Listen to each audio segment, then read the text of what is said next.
ছয়টা দোয়া এবং জিকির আছে, যেই দোয়া জিকির গুলো কোরআন হাদিসে বর্ণিত সকল দোয়া জিকিরের খোলাসা, সারমর্ম এবং নির্যাস। এই ছয়টাকে যদি কোনো মুসলমান নিয়মিত আঁকড়ে ধরে, তাহলে কোরআন এবং হাদিসের যত দোয়া এবং জিকির আছে কেমন যেন তার নির্যাসটা নিয়মিত সে আমল করলো। বলবো সেগুলা। এই ছয়টা দোয়া এবং জিকিরের মধ্যে সর্বপ্রথম হলো নবী করিম সাল্লাল্লাহু আলাইহি সাল্লামের প্রতি দুরূদ প্রেরণ করা। নবীজি সাল্লাল্লাহু আলাইহি সাল্লামের প্রতি দুরূদ প্রেরণ করার আমল এরকম আমল, আপনি যদি সারা দিনে শুধুমাত্র নবীজির প্রতি দুরূদ প্রেরণ করার আমলটাই জিকির হিসাবে সবচেয়ে বেশি করেন, দোয়া হিসাবে যদি এটাই আপনি সারাদিন করতে থাকেন, তো আপনার জন্য যথেষ্ট হবে, আল্লাহর কাছে আর কিছু না চাইলেও চলবে। দুরূদ মানে হলো নবীজির জন্য দোয়া করা। ভাই, আল্লাহ তার হাবিবকে রহম করবেন, আপনার আমার দোয়ার দিকে আল্লাহর তাকানোর কোনো ঠেকা আছে? নবীজি কি আমাদের দোয়ার কোনো মুখাপেক্ষী? কিন্তু আমরা তার জন্য দোয়া করলে ওই চান্সে আল্লাহ তাআলা আমাদের প্রতি অনুগ্রহ করবেন। একবার না, আপনি নবীজির প্রতি একবার রহমতের দোয়া করবেন, একবার দুরূদ পাঠ করবেন। মান সাল্লা আলাইয়া মাররাতান সাল্লাল্লাহু আলাইহি আশারা। নবীজি সাল্লাল্লাহু আলাইহি সাল্লাম বলেছেন, একবার আমার জন্য তোমরা দোয়া করলে, আমার প্রতি দুরূদ পাঠ করলে, আল্লাহ তাআলা তোমাদের জীবনে 10 বার 10 জায়গায় 10 টাইমস তোমাদের উপর আল্লাহ তাআলা অনুগ্রহ করবে। আপনি টেরও পাবেন না কত জায়গায় আল্লাহ অনুগ্রহ করেছেন। আল্লাহ বাঁচাই নিছেন, একটুর জন্য শেষ হয়ে যান নাই। ওই যে দুরূদ পড়ছেন, আল্লাহ তাআলা রক্ষা করছে, আপনি খবরও নাই। আল্লাহ তাআলা আপনার প্রতি বিশাল একটা দান করছে, আপনি লক্ষ্য করেন নাই। ওই যে দুরূদ পড়ছেন একবার, 10 বার রহমত হবে। এভাবে যত দুরূদ পড়বে সে তত রহমত এবং অনুগ্রহ পাবে। বেশি করে পাঠ করবো তো ইনশাআল্লাহ। সবচেয়ে শ্রেষ্ঠ দুরূদ, সবচেয়ে উত্তম দুরূদ হলো দুরূদ ইব্রাহিম, যেটা নামাজে পড়েন। আর সবচেয়ে সংক্ষিপ্ত দুরূদ হলো সাল্লাল্লাহু আলাইহি ওয়াসাল্লাম। এছাড়া নবীজির প্রতি দোয়ামূলক যে কোনো দরুদই আল্লাহর কাছে গ্রহণযোগ্য হতে পারে, যদি দরুদের অর্থের মধ্যে, কথা বলার মধ্যে খারাপ কিছু না থাকে। 6টা দোয়া হলো কোরআন হাদিসের শত শত সহস্র দোয়ার নির্যাস এবং খোলাসা। তার 1 নম্বর হলো দুরুদের আমল। করবো না বেশি বেশি ইনশাআল্লাহ। আমার জীবনে বহুবার এমন হয়েছে, বহুবার এমন এমন বিপদ যে দেয়ালে পিঠ ঠেকে গেছে, এখান থেকে উদ্ধারের কোন পথ আর চোখের সামনে দেখা যাচ্ছে না। আমি এই আমলটি, এর পাশাপাশি ইস্তেগফারের আমল, যেটা 2 নম্বরে বলবো আমি, এই দুটি আমল কন্টিনিউয়াসলি করে গেছি, হরদম প্রতি নিঃশ্বাসে নিঃশ্বাসে, বাস টয়লেটের টাইম বাদে বাকি ফুল টাইম এটা দুরূদ এবং ইস্তেগফার অব্যাহত রাখছি।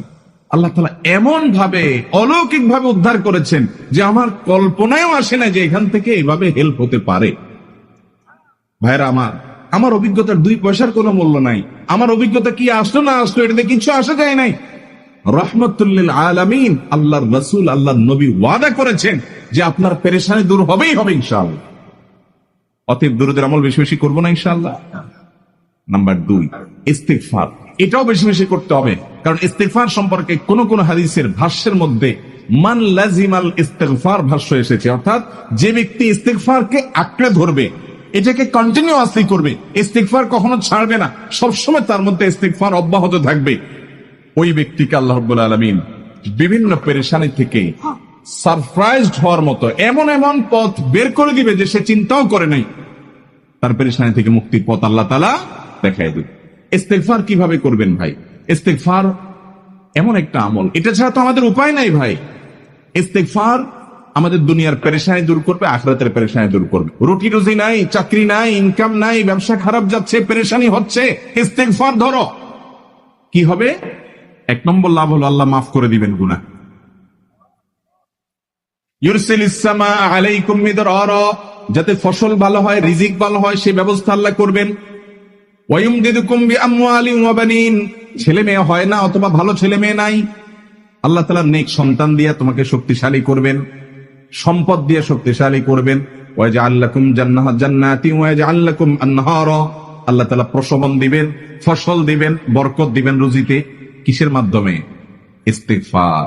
ভাইরা আমার, ইস্তেগফার সকল সমস্যার সমাধান। ইস্তেগফারের ভিতরে সবচেয়ে শ্রেষ্ঠ ইস্তেগফার হলো সাইয়্যিদুল ইস্তেগফার। সাইয়্যিদুল ইস্তেগফারটা যদি মুখস্থ না পারেন, অন্তত লিখিত ভার্সনটা পড়েন। সাইয়্যিদুল ইস্তিগফারের যে অর্থ, এটার যে মর্ম বড় হৃদয়গ্রাহী ভাই, বড় মর্মস্পর্শী। ইমানদার এটার অর্থের দিকে তাকায় যদি পড়ে তো তার অন্তর না গলে পারে না। ভাইরা আমার, অর্থের দিকে লক্ষ্য করে করে মর্মটা বুঝে বুঝে একটু সাইয়্যিদুল ইস্তিগফার পড়েন। লেখা দেখে দেখে পড়েন, ইউটিউব থেকে দেখে দেখে পড়েন, কিন্তু পড়েন। এটা হলো বড় ইস্তিগফার। এত বড় ইস্তিগফার পড়তে পারেন না, কোনো পেরেশানি নেই, কোনো অসুবিধা নেই। সবচেয়ে ছোট ইস্তিগফার হলো আস্তাগফিরুল্লাহ, আস্তাগফিরুল্লাহ, আস্তাগফিরুল্লাহ। আল্লাহ আপনার কাছে ক্ষমা চাই, কত ভুল হয়ে যায়, কত অন্যায় হয়ে যায়। ভাইরা আমার, এটা হলো রিমুভার। ভুল করে কিছু লিখছেন, রিমুভ করে ফেলছেন, শেষ হয়ে গেছে। আপনি ঘন ঘন ইস্তিগফার পড়তে থাকেন। অগণিত ভুল হয়, অগণিত ত্রুটি হয়, বারবার ইস্তিগফার এগুলোকে সবগুলোকে শেষ করে দেয়। ভাইরা আমার, নিরাপত্তা এনে দেয়। আল্লাহ কোরআনে কারিমে বলেছেন যে আপনার রব আপনার কওমের প্রতি আযাব নাযিল করবেন না যদি আপনি থাকেন। আর যদি তারা ইস্তিগফারে রত রাখে তাহলে গণ আযাব আল্লাহর পক্ষ থেকে আসবে।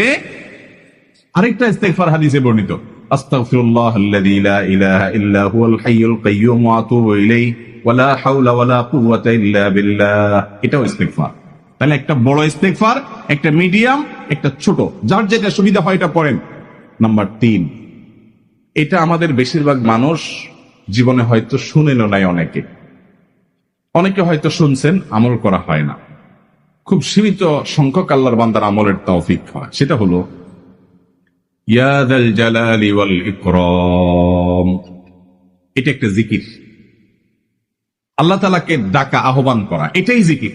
ইয়া যাল জালালি ওয়াল ইকরাম। নবী করিম সাল্লাল্লাহু আলাইহি সাল্লাম বলেছেন, আলিযু বিয়া যাল জালালি ওয়াল ইকরাম। তোমরা ইয়া যাল জালালি ওয়াল ইকরাম এটাকে আঁকড়ে ধরো, এটাকে নিয়মিত করো, বেশি বেশি করে বলতে থাকো এটাকে সব সময় এটাকে মুদাওয়ামাতের সাথে কন্টিনিউয়াসলি এটা বলতে থাকো, ইয়া যাল জালালি ওয়াল ইকরাম। অনেক উলামায়ে কেরাম, মুহাদ্দিসিনে কেরাম ইয়া যাল জালালি ওয়াল ইকরাম কেন নবীজি এত বেশি বলতে বলেছেন, এটার মাধ্যমে আমাদের লাভটা কি, এর ব্যাখ্যা করতে গিয়ে বলেছেন ইয়া যাল জালাল মানে হলো হে মহান মহান বড়ত্বের অধিকারী, হে জালালের অধিকারী, হে জালাল। ওয়াল ইকরাম হে দানশীল। তাহলে প্রথম বাক্যে আল্লাহর বড়ত্বের কথা স্বীকৃতি দিয়ে প্রশংসা করা হয়, আর দ্বিতীয় বাক্যে হে দানশীল বলে আল্লাহ তাআলার কাছ থেকে চাওয়া হয় যে আপনি যেহেতু দানশীল এবং আপনি যেহেতু মহান, অতএব আপনি আমাকে দান করেন। এটা ডাকলেই, আল্লাহকে এইগুলো ডাকলেই চাওয়া হয়ে যায়। এই জন্য বেশি বেশি করে ইয়া যাল জালালি ওয়াল ইকরাম পড়তে হবে। তার 4 নম্বর হলো লা হাওলা ওয়ালা কুওয়াতা ইল্লা বিল্লাহ। লা হাওলা ওয়ালা কুওয়াতা ইল্লা বিল্লাহ। লা হাওলা ওয়ালা কুওয়াতা ইল্লা বিল্লাহ, এটা হলো সারেন্ডার করা, আল্লাহর কাছে সারেন্ডার করা, আত্মসমর্পণ করা। মানে আল্লাহ ছাড়া কোনো ভালো কাজ করার ক্ষমতা কারোর নাই, করার তৌফিক দেওয়ার ক্ষমতা কারোর নাই, আর পাপ থেকে বাঁচানোরও ক্ষমতা কারণ নাই। এই জন্য আমি কেমন যেন আল্লাহর কাছে সারেন্ডার করছেন, লা হাওলা ওয়ালা কুওয়াতা ইল্লা বিল্লাহ। কোন অবস্থা, কোন সামর্থ্য এগুলো কারোর কাছে নাই, শুধুমাত্র কার কাছে আছে? আল্লাহর কাছে আছে। এই অর্থ বুঝে আপনি লা হাওলা ওয়ালা কুওয়াতা ইল্লা বিল্লাহ বেশি বেশি পাঠ করবেন। নবী করিম সাল্লাল্লাহু আলাইহি সাল্লাম বলেছেন, তোমাদেরকে কি আমি জান্নাতের একটা ভান্ডারের খবর দিব, যেটা জান্নাতের ভান্ডার, সওয়াব টওয়াব না, সাধারণ অল্প স্বল্প সওয়াব না, পুরো জান্নাতের ভান্ডারের সন্ধান দিয়ে দিব। সাহাবা ইকরাম তো চাইতেনই সেটা। নবীজি সাল্লাল্লাহু আলাইহি সাল্লাম তখন বলেছেন যে লা হাওলা ওয়ালা কুওয়াতা ইল্লা বিল্লাহ, এটা হলো কানজুম মিন কুনুজিল জান্নাহ, জান্নাতের ভান্ডার সমূহের মধ্যে থেকে একটা বড় ভান্ডার হলো লা হাওলা ওয়ালা কুওয়াতা ইল্লা বিল্লাহ। অতএব এই আমলটাও বেশি বেশি করবেন। 4 নম্বর আমল হয়ে গেল। 5 নম্বর আমল হলো দোয়া ইউনুস। দোয়া ইউনুস জানা আছে তো? লা ইলাহা ইল্লা আনতা সুবহানাকা ইন্নী কুনতু মিনাজ জালিমিন। ভাইরা আমার, অর্থের দিকে তাকায়া মাঝে মধ্যে মোবাইল টোবাইল সব ফালায় রেখে একটু আল্লাহর সাথে কথা বলবেন, আল্লাহর সাথে একটু কানেক্টেড হওয়ার চেষ্টা করবেন, আল্লাহর সাথে একটু সংযুক্ত হওয়ার চেষ্টা করবেন। ডিসকানেক্টেড তো পুরো লাইফটা কাটাই দিলেন, একটু কানেক্টেড হওয়ার চেষ্টা করেন। প্রতিদিন কিছু সময় বসে একটু জিকির করেন, চলতে ফিরতে একটু আল্লাহকে সময় দেন। আপনি উপকৃত হবেন, আপনার কলব জিন্দা হবে, আমল নামা সওয়াবে পরিপূর্ণ হবে। লা ইলাহা ইল্লা আনতা সুবহানাকা ইন্নী কুনতু মিনাজ জালিমিন। অর্থের দিকে তাকান, কত মর্মস্পর্শী। লা ইলাহা ইল্লা আনতা, আল্লাহ আপনি ছাড়া কোনো সত্যিকারের মাহবুব নাই, উপাস্য নাই। সুবহানাক, আপনি পবিত্র, আমি আপনার পবিত্রতা জ্ঞাপন করছি। ইন্নী কুনতু মিনাজ জালিমিন, তবে আমি সেসব মানুষদের অন্তর্ভুক্ত যারা নিজের প্রতি নিজে জুলুম করেছে, অবিচার করেছে, অন্যায় করে আমার নিজের পায়ে নিজে কুড়াল মেরেছি বহু। এই বাক্য পাঠ করার পর ইউনূস আলাইহিস সালামকে শুধু রক্ষা করেছেন আল্লাহ, তাই নয়, আল্লাহ বলেছেন একইভাবে তাকে যেরকম রক্ষা করেছি, এই বাক্য যদি কেউ পড়ার মতো পড়ে, হকাদাই করে পড়ে, মনের গভীর থেকে পড়ে, মর্ম উপলব্ধি করে পড়ে, নিয়মিত পড়ে, ওয়াকাযালিকা নুনজিল মুমিনিন, ঈমানদারদেরকে আমি রক্ষা করে দেবো। এবার ভাইরা আমার, আমরা বিপদ আপদে পড়লে হুজুরদের কাছে চলে যায় দোয়ার জন্য। অনেকে মাজারে চলে যায়, সেখানে মানত করে, টাকা পয়সা দেয় বিপদ উদ্ধার করার জন্য। কপাল পড়া জানে না ও কার গোলাম, ও আরশে আজিমের মালিকের গোলাম, তার সাথে ডাইরেক্ট কানেক্টেড হওয়ার সুযোগ আছে, শুধু ইউজ করলেই হয়, সুজ দিলেই হয়। কপাল পড়া জানে না, ডানে বামে গিয়ে নিজের আমল বরবাদ করে, ঈমান বরবাদ করে, তাওহীদ নষ্ট করে।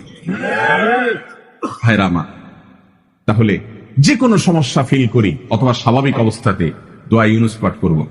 6 নম্বর হলো সুবহানাল্লাহ, আলহামদুলিল্লাহ, লা ইলাহা ইল্লাল্লাহ, আল্লাহু আকবার।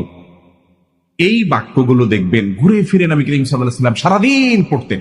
5 ওয়াক্ত নামাজের পরে 33 বার দেখবেন। আবার দেখবেন সকাল সন্ধ্যায় সুবহানাল্লাহি ওয়া বিহামদিহি 100 বার, সুবহানাল্লাহি ওয়া আলহামদুলিল্লাহি আল্লাহু আকবার 100 বার। আবার এগুলো মাঝে মধ্যে 10 বার, রাতে শোয়ার সময় 33, 34 বার। বিভিন্ন সময় দেখবেন ঘুরে ফিরে এই সুবহানাল্লাহ, আলহামদুলিল্লাহ, লা ইলাহা ইল্লাল্লাহ, আল্লাহু আকবার, এগুলো একটা মিজানের পাল্লাকে পরিপূর্ণ করে দেয়। কোনটা আসমান এবং জমিনের মধ্যবর্তী জায়গায় সওয়াব দিয়ে পরিপূর্ণ করে দেয়। এত বেশি ফজিলতপূর্ণ জিকির।